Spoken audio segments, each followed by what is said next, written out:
Facebook মেসেঞ্জারে অনেক বন্ধু আছে আজে বাজে মেসেজ করে বা বাজে ভিডিও সেন্ড করে, বাজে ভয়েস মেসেজ করে বা লিখেও অনেক কিছু বলে।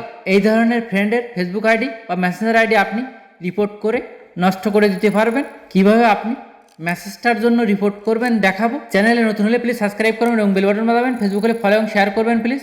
যেমন এইখানে কিন্তু কয়েকটা মেসেজ আপনি দেখতে পাচ্ছেন, এখানে একটা ভয়েস মেসেজও আছে।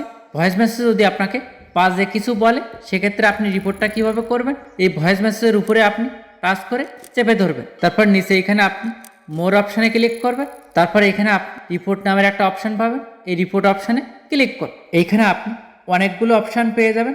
এইখানে আপনাকে যে ধরনের ভয়েস মেসেজ সেন্ড করছে সেইটা এখান থেকে আপনি সিলেক্ট করবেন, কিন্তু এখানে আমি এই ফার্স্টেরটাই সিলেক্ট করলাম। তারপরে এই ফার্স্টেরটায় ক্লিক করলাম।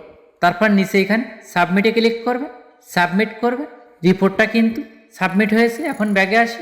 সেমভাবে এখানে লিখে যদি বাজে বাজে মেসেজ করে সেক্ষেত্রে আপনি কি করবেন, এই মেসেজের উপরে টাচ করবেন, মোর অপশানে ক্লিক করবেন, রিপোর্টে ক্লিক করবেন। তারপরে এখানে আপনি অপশানগুলো দেখতে পাবেন, যে ধরনের মেসেজ করছে সেটা এখান থেকে আপনি সিলেক্ট করবেন। আমি এখানে এইটাই সিলেক্ট করলাম। তারপরে এখানে ইমেজ না লেখা না কোনটা সেটা এখান থেকে আপনি সিলেক্ট করবেন। এইখানে আমি এটাই সিলেক্ট করলাম, তারপর সাবমিট করলাম। সাবমিট। সেম এইভাবে কোনো ভিডিও সেন্ড করলে এইভাবে আপনি রিপোর্ট করবেন। এইভাবে কয়েকটা রিপোর্ট করলে তার ফেসবুক আইডিটা নষ্ট হয়ে যাবে।